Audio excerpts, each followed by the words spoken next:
بسم اللہ الرحمن الرحیم 12واں سبق مسئلہ بنانے کا طریقہ۔ ہمارے ہاں مسئلہ بنانے کا طریقہ ذو اضعاف عقل ہے۔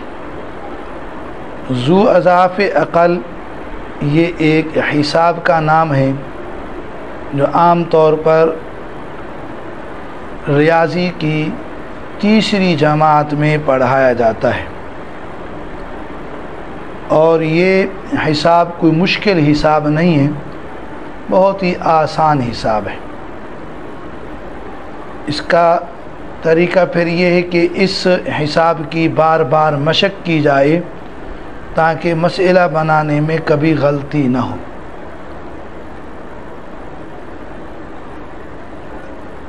ذو اضعاف عقل کے اس طریقے اور امام شراجی رحمۃ اللہ علیہ کے مسئلہ بنانے کے طریقے میں نتیجتاً کوئی فرق نہیں ہے۔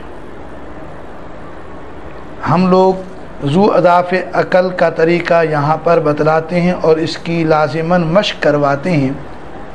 اس طریقے کا فائدہ تصحیح کے اندر ہوگا، اس لیے یہاں اس کی مشق اور اس کا طریقہ ضرور بتلایا جائے، ورنہ تصحیح کے سمجھنے میں کافی دقت ہوتی ہے۔ ذو اضعاف عقل کے اس طریقہ سمجھنے کے لیے اگر کتاب خلاصۃ الشراجی سامنے ہو تو بہت آسانی ہوگی، بلکہ بقیہ تمام اسباق کے لحاظ سے کتاب خلاصۃ الشراجی سامنے رکھی جائے اور پھر تشریح کو سنا جائے، انشاءاللہ تعالی کافی فائدہ ہوگا۔ ذو اضعاف عقل کے طریقے سے پہلے تمہیداً یہ سمجھیں کہ نصف کا مخرج 2 ہے، ربع کا مخرج 4، ثمن کا 8، ثلثان ثلث کا 3، سدس کا مخرج 6 ہے۔ عصبہ کا کوئی مخرج نہیں ہے۔ نصف اس کا معنی ہے آدھا، ربع چوتھائی، ثمن 8واں حصہ، ثلثان 2/3، ثلث 1/3، سدس 6واں حصہ۔ عصبہ اور ثلث باقی کا مطلب بعد میں عرض کرتا ہوں۔ اب ذو اضعاف عقل کے سمجھنے کے لیے اولاً ایک مثال لکھ دی جائے، لمبا میت بنا کر اس کے نیچے 4 ورثہ لکھیں: زوج، بنت، بنت الابن، اخت عینی۔ زوج کو نصف ملتا ہے، بنت کو نصف، بنت الابن کو سدس، اخت عینی عصبہ۔ اب ان فرائض کا مخرج نکال کر نیچے کہیں کسی سلیٹ کے کونے میں یا کاغذ کے کونے میں لکھیں۔ ہر مخرج کو دوسرے سے علیحدہ لکھیں اور ان کے درمیان میں ایک چھوٹی سی لکیر ڈال دیں تاکہ دونوں مخرج آپس میں مل نہ جائیں۔ ربع کا مخرج 4 لکھیں، نصف کا مخرج 2، سدس کا مخرج 6 لکھیں۔ عصبے کا کوئی مخرج نہیں۔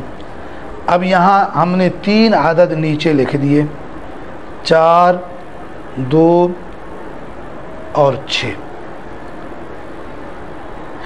ان عددوں کے نیچے ایک لکیر ڈالیں اور ایک لکیر بائیں جانب ڈالیں۔ پھر کوئی ایسا عدد بائیں لکیر کے دوسری طرف لکھیں جو ان تینوں عددوں کو فنا کرے، نہیں تو 2 کو، نہیں تو 1 کو فنا کرے۔ یہاں 2 والا عدد ایسا ہے جو ان تینوں کو فنا کرتا ہے. 2 والا عدد 6 کو 3 بار فنا کرتا ہے. فنا کا مطلب کہ وہ عدد پڑھتے پڑھتے دوسرے عدد کے بالکل مطابق ہو جائے. تو 2 والا عدد 6 کو 3 بار فنا کرتا ہے. نیچے والی لکیر کے نیچے 6 کے برابر 3 لکھیں. جتنی بار فنا کرے اتنی بار کو نیچے لکھ دیں. 2 والا عدد 2 کو 1 بار فنا کرتا ہے تو 2 کے نیچے 1 لکھیں. 4 کو 2 بار فنا کرتا ہے تو نیچے 2 لکھیں. اب نیچے 2 عدد آ کے بچے ہیں، ایک 2 کا دوسرا 3 کا. جو 1 ہے وہ فنا ہو چکا. اب ان دونوں عددوں کے فنا کرنے کے لیے کوئی ایک عدد نہیں ہے جو دونوں کو فنا کرے. تو پھر 2 والا عدد بائیں لکیر کے دوسری طرف لکھیں. وہ 3 کو فنا نہیں کرتا، جس کو فنا نہ کرے اس کو نیچے پورا لکھ دیں. 3 کے نیچے 3 لکیر دے کر، 1 کے نیچے 1، 2 کے نیچے بھی 1، کیونکہ 2 والا عدد 2 کو 1 بار فنا کرتا ہے. فنا کے اس دوسرے مرحلے کے بعد نیچے اب 3 کا عدد بچا ہوا ہے. اس کو فنا کرنے کے لیے لکیر کی دوسری طرف 3 کا عدد اس کے مقابلے میں لکھنا ہے. وہ 3 کو 1 بار فنا کرتا ہے، باقی فنا شدہ ہے. اب جو بائیں جانب ہم نے 3 عدد لکھے ہیں انہیں ایک دوسرے میں ضرب دینی ہے. نیچے والے 3 کو اوپر کے 2 کے ساتھ ضرب دی 6، 6 کو 2 میں ضرب دی 12. اس عمل کو ذو اضعاف عقل کہتے ہیں. ایک ہوتا ہے ضعف اکثر، دوسرا ہوتا ہے ضعف عقل. ضعف اکثر جیسے 2 کا 4، 4 کا 8، 8 کا 16. ضعف عقل اس کے برعکس 16 کا 8، 8 کا 4، 4 کا 2، 2 کا 1. یہ ضعف عقل. جیسے 6 سے 3 بنا، 3 سے 1 بنا. تو ان کو فنا کرنے والے عدد جو بائیں جانب لکھے گئے ہیں ان کو اعداد مفنیہ کہتے ہیں، فنا کرنے والے عدد. ان کو جب ضرب دیتے ہیں تو وہ حاصل ذو اضعاف عقل ہے. حاصل ذو اضعاف عقل وہ اسی میت کا مسئلہ ہے. مسئلے کا مطلب ہوا کہ اس میت کا کل ترکہ اسی مسئلے کے مطابق بنایا جائے گا، پھر اسی مسئلے سے ہر وارث کو حصہ دیا جائے گا. تو اس مسئلے میں مسئلہ 12 ہوا. 12 سے زوج کو ربع چوتھا حصہ دیا جو کہ 3 ہے. بنت کو نصف 6 دیا. بنت الابن کو سدس 2 دیا. اب ان تینوں حصص کو جمع کیا جائے تو 3، 6، 9، 9 اور 2 11 ہو گئے، باقی 1 بچا. وہ 1 عصبہ کو دے دیں.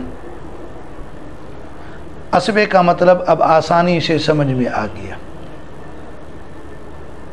عصبہ کہتے ہیں جو بھی ذوی الفروض سے بچے باقی اسے دے دیا جائے. اگر ذوی الفروض نہ ہوں تو عصبہ کو سارا مال مل جائے گا. یہاں پر اب عصبے کا سمجھنا بالکل ہی آسان ہو گیا. اب تفصیل یہ ہے کہ ایک عورت فوت ہو کر شوہر، بیٹی، پوتی، بہن کو چھوڑ گئی ہے. اس کی جو بھی جائیداد ہے، زمین ہے، پیسے ہیں، جو کچھ بھی ہے، پوری جائیداد کو 12 حصے کیے جائیں گے. ان 12 میں سے زوج کو 3، بنت کو 6، بنت الابن کو 2، اخت عینی کو 1 ملے گا. ذو اضعاف عقل کی اسی طرح بار بار مشق کی جائے، اپنی طرف سے مثالیں بنا بنا کر جتنی زیادہ مشق کی جائے اتنی قدر بہتر ہے۔ ثلث باقی کا مطلب ہے کہ احد الزوجین کو دے کر جو باقی بچے اس کا ثلث، یعنی ثلث باقی بعد فرض احد الزوجین۔ مثلا مسئلہ 6 ہو، اس میں سے نصف 3 زوج کو دیا جائے تو باقی بچتے ہیں 3۔ 3 کا ثلث 1 ہوتا ہے، تو کو اب 6 میں سے 1 ملے گا جو کہ ثلث باقی ہے، یعنی ثلث باقی بعد احد الزوجین۔ زوجین جو کہ یہاں زوج ہے اس کو 3 دے کر باقی 3 کا ثلث دیا۔ اس لیے ثلث باقی زوج کے ساتھ نتیجتاً سدس ہو جاتا ہے، چھٹا حصہ۔ اگر ثلث باقی زوجہ کے ساتھ ہو تو مسئلہ 4، اس میں سے زوجہ کو ربع 1 دیا جائے گا، باقی 3 بچیں گے، ان 3 سے کو ثلث 1 دیا جائے گا۔ اس کو کہتے ہیں ثلث باقی بعد احد الزوجین۔ تو مسئلہ 4 سے کو ثلث باقی 1 ملا۔ یاد رہے کہ ثلث باقی زوجہ کے ساتھ نتیجتاً ربع ہو جاتا ہے، اس لیے زوجہ کے ساتھ ثلث باقی ہو تو ثلث باقی کا مخرج 4 ہی سمجھا جائے گا، اور ثلث باقی زوج کے ساتھ ہو تو اس کا مخرج 6 سمجھا جائے گا۔ خود ثلث باقی حصہ متعین نہیں ہے، کبھی یہ سدس بن جاتا ہے، کبھی ربع۔ اسی طرح اسبابی حصہ متعین نہیں ہے، کبھی اسبے کے لیے کتنا بچتا ہے، کبھی کتنا بچتا ہے۔ اصل حصص متعینہ 6 ہیں جو ابتدا میں پڑھ لیے گئے ہیں۔